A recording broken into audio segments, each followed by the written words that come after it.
आज हालात यही है हमारी कौम के, यही हालात है। हर गांव बिरादरी के झगड़े में फंसा हुआ है। कुछ बचत हो जाती है तो फिर सियासत के झगड़ों ने मार डाला। और अगर जो बचे कुचे थे कौम के नौजवानों को फैशन और बना में तरक्की, अय्याशी और बदमाशी ने मार डाला। कहने को हम लाखों की तादाद में हैं, हम कसरत से हैं, बहुत हैं हम। जहां खड़े हो जाएं वहां सर ही सर नजर आते हैं, लेकिन अगर करीब से देखा जाए तो हम कुछ भी नहीं। हम खत्म होते जा रहे हैं, हम मिटते जा रहे हैं। डॉक्टर इकबाल ने कहा था, यूं तो सैयद भी हो, मिर्जा भी हो, अफगान भी हो, तुम सभी कुछ हो, बताओ कि मुसलमान भी हो। ये बहुत बड़ी बात डॉक्टर इकबाल ने कही थी, बुरा ना मानना। आज सिर्फ टोपी लगा करके बंदा जन्नती होना चाहता है। कुछ लोग ये सोचते हैं हम पीली टोपी लगा लें, हमें नमाज की जरूरत नहीं। हमने हरा रुमाल डाल लिया, अब हमें किसी चीज की जरूरत नहीं। हमने फला कपड़ा पहना है, अब कुछ और नहीं चाहिए। तेरा जाहिर कुछ भी हो, लेकिन तेरे बातिन से मुस्तफा की मोहब्बत की खुशबू आनी चाहिए। बेशक बेशक, मैं दावे के साथ ये बात कह सकता हूं, अगर हमारा किरदार मुस्तफा के किरदार के मुताबिक ना हुआ तो ये रंग रखे रह जाएंगे, ये कलर भी रखे रह जाएंगे। ये कलर तभी काम आएंगे जब अंदर का कलर मुस्तफा वाला हो जाएगा। बेशक बेशक। हाँ, आज कोई बंदा ऐसा नहीं जो ये ना कहे मैं जन्नती हूं। हर शख्स का दावा है मैं जन्नती हूं। अगर पूछा जाए अपने अमल गिना जन्नती वाले, तो शायद अक्सर गर्दन झुका के रह जाएंगे, क्योंकि अमल तो कुछ किया ही नहीं। सिर्फ एक ही दावा है, जन्नती है। भाई ये सब अपनी जगह है। अल्लाह अपने करम से चाहे तो बड़े बड़े पाप बख्श दे, लेकिन बंदों की भी जिम्मेदारी बनती है कि वो अपने आप को बदलें। अगर आप अपने आप को नहीं बदलेंगे तो फिर आप किधर जा रहे हैं? खुद सोचे। मैं नौजवानों से अगर बात करूं, आज लोग कहते हैं हमने तरक्की की है। क्या तरक्की की? कहने लगे पहले ऊंट घोड़ों पे चलते थे, अब 150 की स्पीड की गाड़ियां आ गई। जो सफर पहले महीनों में तय होते थे अब वो घंटों में तय हो जाते। जो सफर घंटों में तय होते थे अब वो मिनटों में तय हो जाते। बहुत तरक्की की, इंसान चांद पे चला गया। मैंने कहा बेशक चांद तक गया है, मगर एक बात बता, कल के इंसान में और आज के इंसान में इतना फर्क है। वो चिराग में रहता था, लेकिन अंधेरों में उसे मंजिल के रास्ते मालूम थे। लेकिन आज रोशनी इतनी हो गई है कि इसकी चकाचौंध में हम मंजिल के रास्ते भूल चुके हैं। ये कड़वी सच्चाई है। कहते लोगों ने कितनी तरक्की की, पहले टाट का लिबास पहनते थे, आज कपड़े की इतनी वैरायटियां हो गई कि पहनने वाले कम, कपड़े की वैरायटियां ज्यादा। मैंने कहा यार वो टाट का लिबास बेहतर था जो किसी का खून जला के नहीं पहना जाता था। वो मोटे कपड़े बेहतर थे जो किसी का हक मार के नहीं पहने जाते थे। तुम कहते हो तरक्की की है हमने, कौन सी तरक्की की?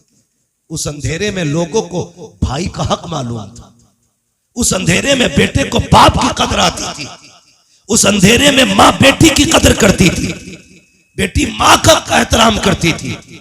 लेकिन आज के उजाले ने क्या दिया? बाप बेटे की इज्जत करने तैयार नहीं, बेटा बाप की कदर करने तैयार नहीं, माँ बेटी को मोहब्बत से देखने तैयार नहीं, बेटी माँ का एहतराम करने तैयार नहीं। किस तरक्की की बात करते हो तुम?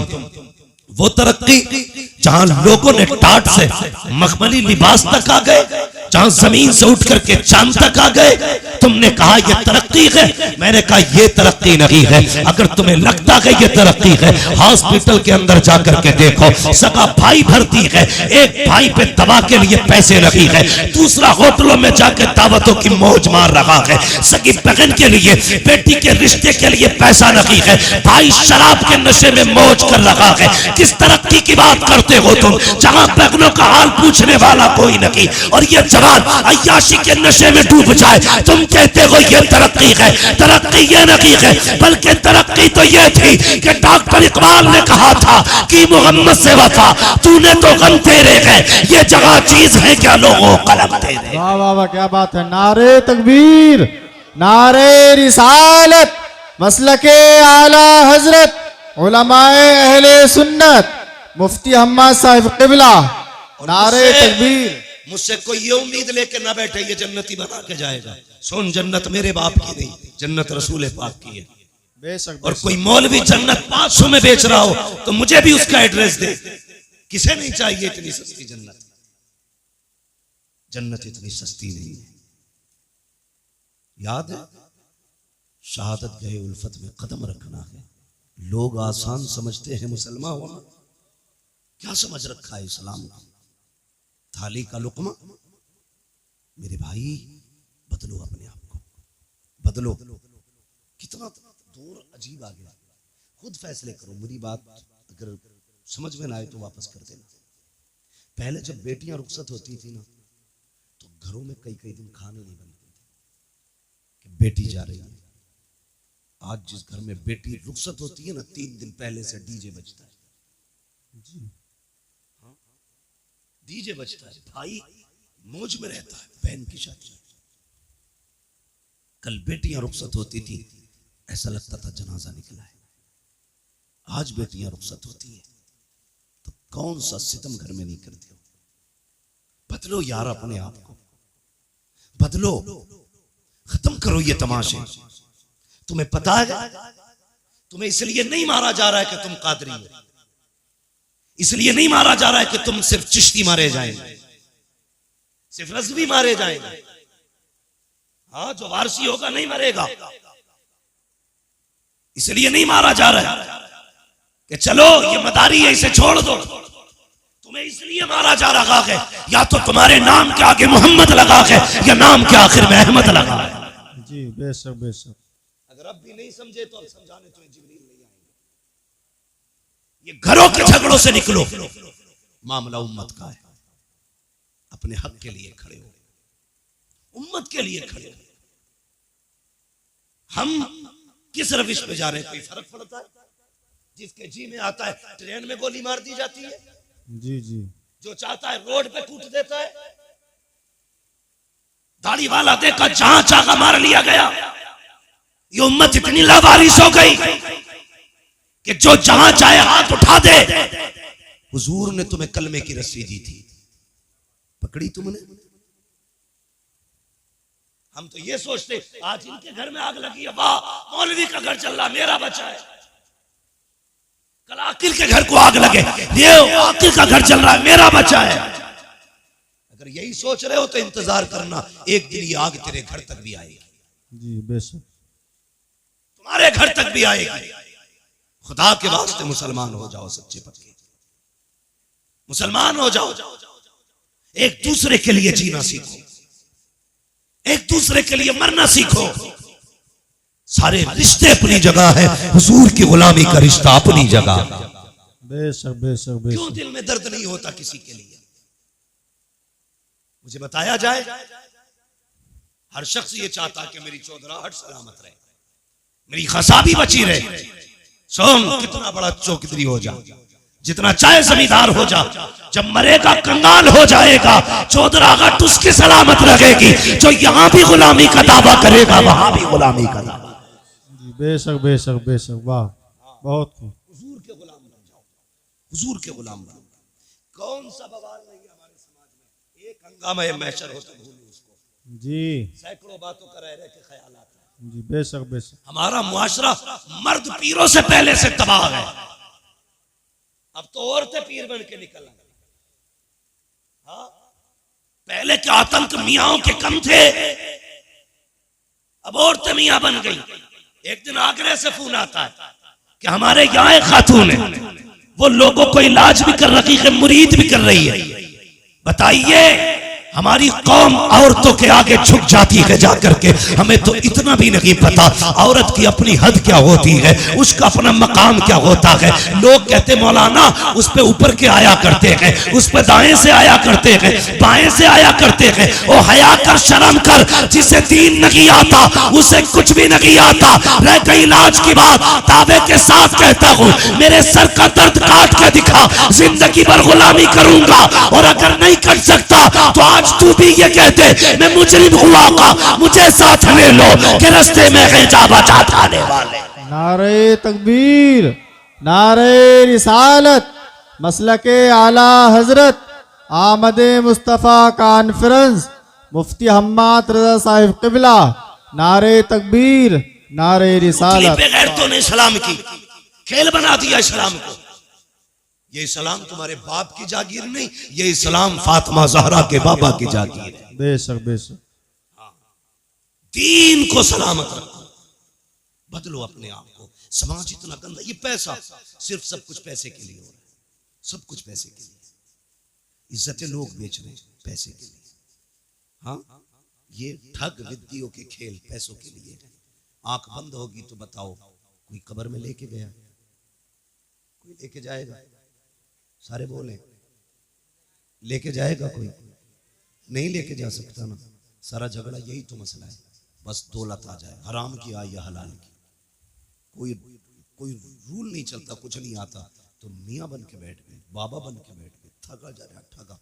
हमारी कौम कितनी सादा है, कहती बड़ा पहुंचा हुआ। जो ये कह देना झूठा, रहमान साहब तुम पे 5 का साया, तो कहेंगे ये बहुत पहुंचा हुआ आदमी है, इनने पकड़े मेरे 5, इसने पकड़े। उतारेगा कौन कि भाई ये मैं नहीं कर सकता? अबे जानवर जब बताए तूने तो उतारेगा कौन? तेरा बाप। जब 5 बता तू रहा है तो उतार भी तू। जी बेशक। अगर हम बताएंगे तो उतारने का तरीका भी हम बताएंगे। जी बेशक बेशक। जितने भूत भूतनिए हो सब लेके आ और पूछ इन उलमा से ये कैसे उतरेंगे। ये कहेंगे ना जा 40 दिन चिराग जलाने, मत जा किसी पीर की चौखट पे झाड़ू लगाने, अपनी बेटी से के फजर की नमाज पढ़, सूरह यासीन लेके बैठ जा, मगरिब की नमाज पढ़, सूरह मुल्क लेके बैठ जा। अगर 40 जिन्न भी होंगे, खुदा ने कुरान में वो ताकत रखी है, 40 मियाँ मिलके जिस जिन्न को नहीं उतार सकते, सूरह यासीन 40 जिन्नों को अकेले उतार सकते। वाह वाह वाह वाह वाह, क्या बात है, वाह वाह वाह, बहुत बहुत माशाअल्लाह। आता किसे कुरान है? कह रहा हजरत 17 उम्रे करें इस महीने साल में, 17 उम्रे करें। और यूं है चल उम्रे करे कि हाँ मैंने कुरान सुना। नमाज में कितनी सूरतें पढ़ता है? भाई बस कुछ नहीं, कुल वल्लाह से ही काम चलाता हूं। ईशा की 17 में कुल वल्लाह पढ़ा के बस। मैंने सोचा है, मैंने कहा यार ये 17 उम्रे करने गया, जब हुजूर के रोजे पे गया था ख्याल नहीं आया अगर हुजूर पूछ लेते यहां तक आया है, कुछ मुझे भी कुरान पढ़ के सुनाते, क्या था तुम्हारे पास? हमारी कौम के 70% लोगों को सही तरीके से कलमा नहीं आता। जी 70% लोगों को सही तरीके से कलमा नहीं आता। और चौराहे पे खड़े होकर मैं मौलवी यूं, हाफिज यूं, कारी यूं, नमाज पढ़ के ना निकलता, अब मस्जिद के गेट पे जाकर लगे अंगूठा इलाज। जी जी बेशक। जिसके पीछे नमाज पढ़ी है अभी मस्जिद से निकलता नहीं, पूरी बात भाई अपनी नमाज तो बचा।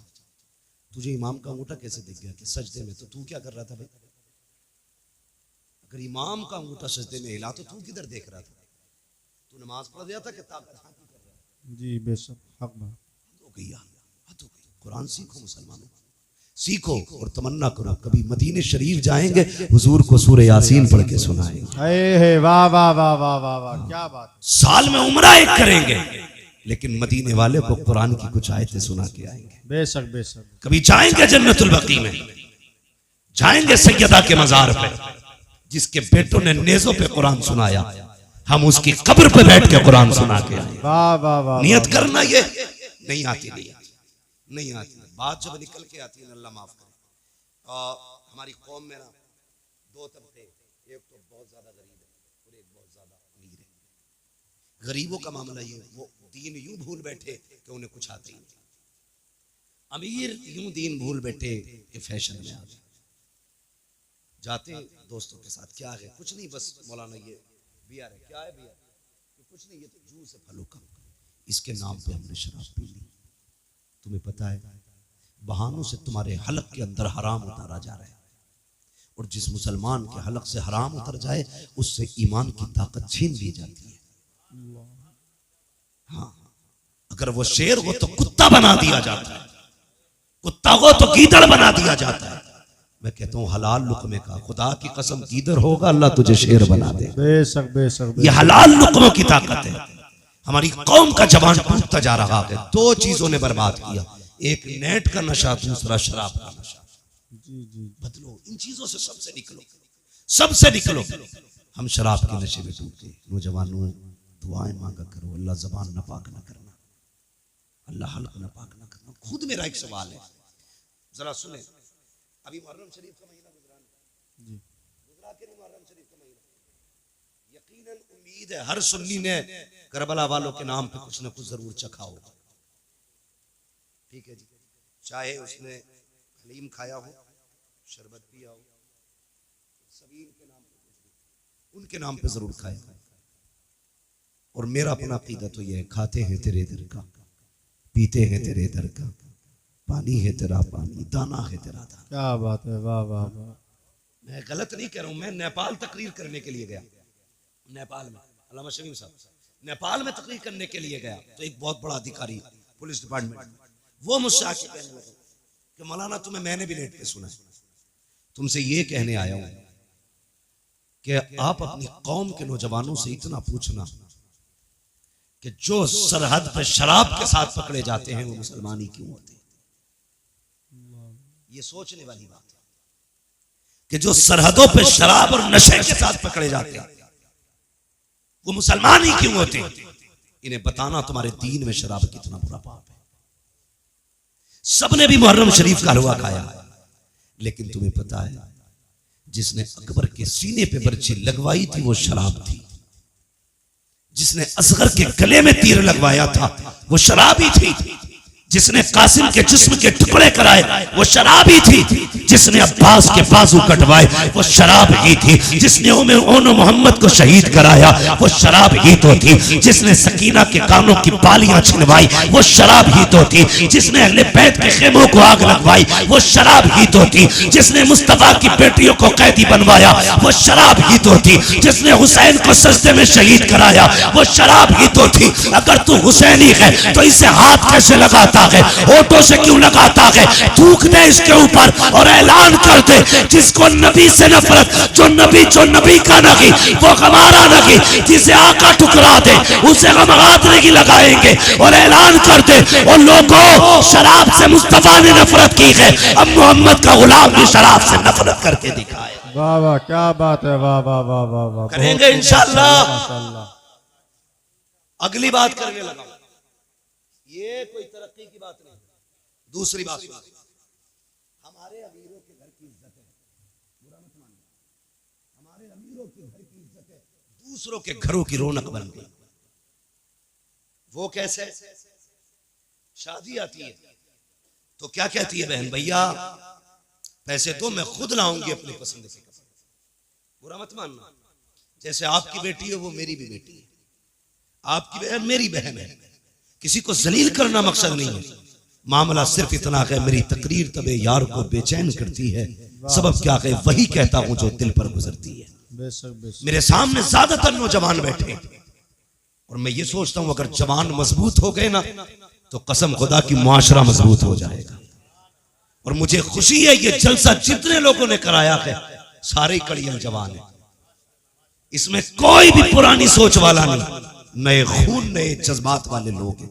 और उम्मीद है इंशाअल्लाह एक इनकलाब आना है, एक इनकलाब आना है और हमारे मुआशरे को साफ सुथरा होकर के लोगों के सामने आना है।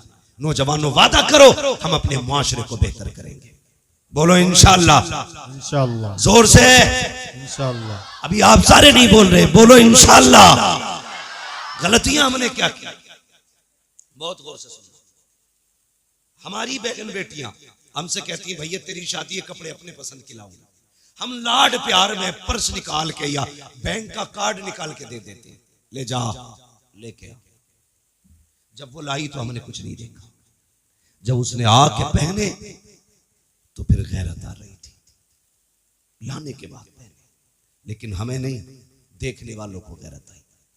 कसम खा के बताओ, शादी ब्याह तुम भी अटेंड करते हो, मैरिज हॉलों में जाते हो, जब तुम शादी वाले फंक्शन में जाते हो कितनी बेटियों के सर पे दुपट्टा नजर आता है, तुम फैसले करो, मैं नहीं कहूंगा। हम लोग तो जाते ही नहीं मैरिज हॉलों में, इसलिए कि अगर दावत मिल भी जाए तो वहां खाने का इंतजाम नहीं, सारे गधों की तरह खाया करते हैं। एक मौलवी को खाने के लिए जगह तक नहीं मिलती। लोग कहते हैं बड़ा महंगा मैरिज हॉल है, बड़ा महंगा किया है। तो यार कुर्सियां आलीशान होनी चाहिए थी, लेकिन हाथ में प्लेटें। एक को मैंने देखा, हद होती है, उसने इतनी प्लेट भर ली कि दोनों हाथों से पकड़ रहा था। अब चक्कर में था खाए कैसे और रखे कहां। समझो यार, पहली बात तो हम लोग जाते ही नहीं है, चले जाएं तो जो लेना देना दे के आ जाते, क्योंकि हमारे लिए जगह ही नहीं। लोग टहल टहल के खाते। इसलिए तुमसे पूछ रहा हूं, कितनी बेटियों के सर पे दुपट्टा होता है? 5% बहुत कह दिया आपने, 3% बेटियों के सर पे दुपट्टा नहीं होता। ये दुपट्टे सड़क के गले में आ गए और वहीं पे फिर हुक्म होता है नौजवान दूल्हा की तरफ से कि सारी एक एक मेहमान की वीडियो बननी चाहिए। उसी मेहमान में किसी के घर की बेटी भी खड़ी है, किसी के घर की बहन भी खड़ी है, किसी की बीवी भी आई खड़ी है, बिना दुपट्टे के सबकी वीडियो बन रही है। लोग दूल्हा को कम देखा करते हैं, उन तमाशों को ज्यादा देखा करते हैं। कहीं कहीं पे अगर लड़कियां खड़ी होती हैं, ये वीडियो बनाने वाले, शादियों में औरतों का तमाशा बनाने वाले इतने बेगैरत होते हैं। जिन बेटियों के सर पे दुपट्टे नहीं होते, उनके चेहरों को जूम करके कैमरे में लिया जाता है, रोक रोक के वीडियो बनाई जाती है, फिर कहा जाता है फलां की शादी की वीडियो मुझे भी देना, फलां की शादी की वीडियो मुझे भी देना। किसकी वीडियो है? मेरे भाई की शादी की है। नहीं, कितनी बेगैरती का लिबादा ओढ़ा है। तेरी बेटी की जब वीडियो नौजवान रात को बिस्तर पे लेट के देखता है और तुझे तो पता भी नहीं है, कहां रोक के वीडियो देखी जाती है, कहां जूम किया जाता है, कहां चली गई तेरी गैरत। और तेरी नजरों को मुस्तफा ने हया के पहरे दिए थे, तेरे वजूद को बहन की इज्जत का रखवाला बनाया था। तुझे मुस्तफा ने इस्लाम की वो पावर दी थी कि अपनी तो अपनी परायों बेटियों की इज्जत का रखवाला था तू। आज तूने वीडियो बना करके अपनी बेटी का तमाशा बना दिया और तुझे हो क्या गया है। और तुम्हें खुदा का वास्ता शादी ब्याह में वो लिबास न पहनाना जो तमाशा बन जाए। अगर बेटियां आए उनसे कहना पर्दे में आना मुझे मतलब नहीं है, तू रूठे या ना रूठे, तमन्ना ये है कोई राजी हो ना हो, मदीने वाला मुस्तफा राजी हो जाना चाहिए। वाह वाह, क्या